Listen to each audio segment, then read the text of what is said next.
If you think the sight of starvation is difficult to take, then consider the sound of a starving child. A 1-year-old who cries and whimpers for food. Her name is Sama. And there's Khalid, and there's Osama, and there's a 9-month-old called Siwa in a hospital called Nasser, where they have virtually nothing to eat. Huda has lost half her body weight since March, when Israel shut the crossings into Gaza and imposed a blockade, and the 12-year-old knows she doesn't look well. This is what happened to me. Can you help me travel abroad for treatment? I want to be like you. I'm a child. I want to play and be like you. Her mother says Huda's needs are simple: fresh fruit and vegetables, fish, maybe a little meat. But she won't find it here. Aid agencies say mass starvation is spreading through Gaza.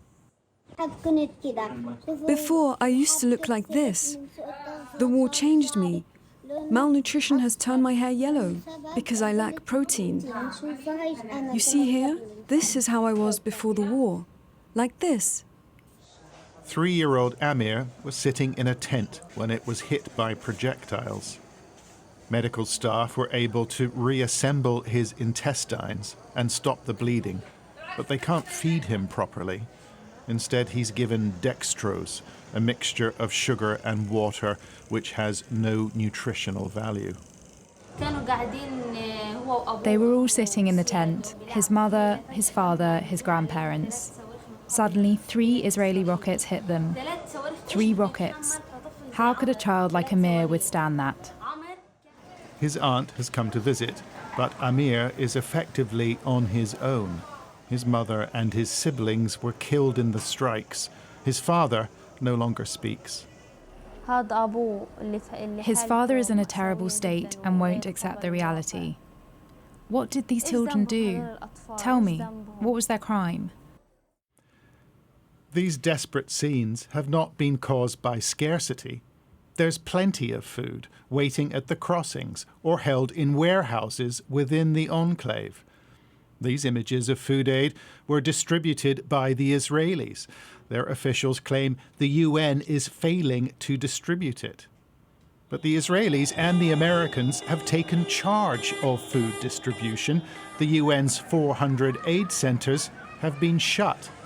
In their place, the UN tries to organize convoys, but it says it can't obtain the necessary permits and faces draconian restrictions on aid.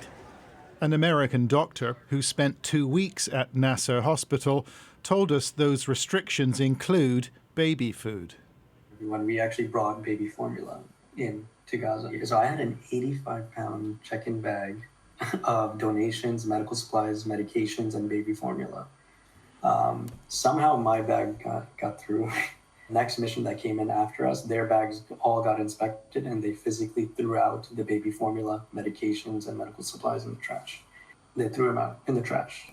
Their reasoning was that this is excess. You're bringing in excess when babies are literally starving. I have baby Hassan here with his mother, and beautiful baby Hassan. He is 3 years old, yet only weighs 6 kg. At his age, he should be about 15 kg.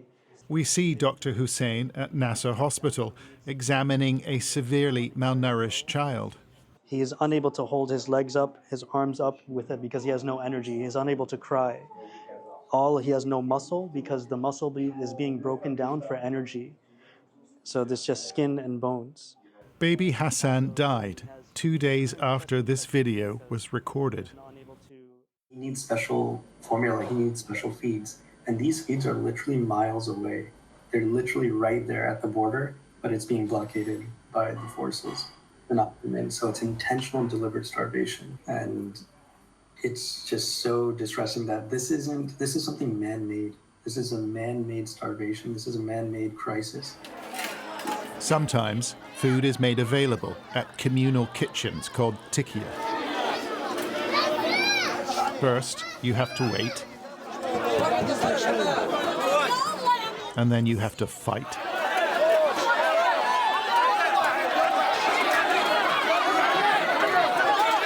For watery soup or some beans. And everybody here is desperate. Brawlers and breadwinners, nothing shields these children from the brutal facts of life. And many leave with nothing.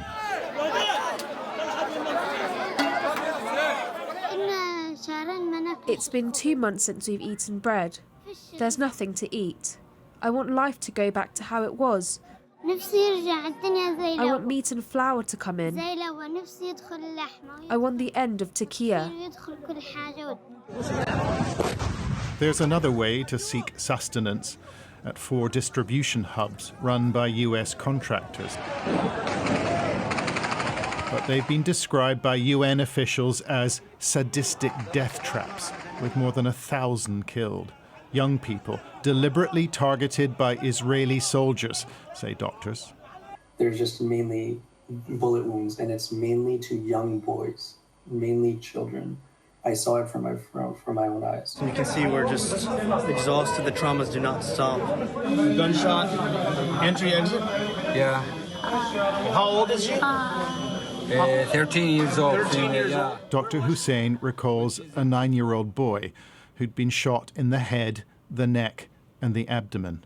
I had to make that difficult decision to actually push ketamine, which is a pain and sedation medication, to give him a peaceful death. I was like, am I really doing this? Is this real life where I have to make a decision to end a 9-year-old boy's life because his injuries are so severe? And it haunts me. Like, I remember saying sorry as I was pushing the medication.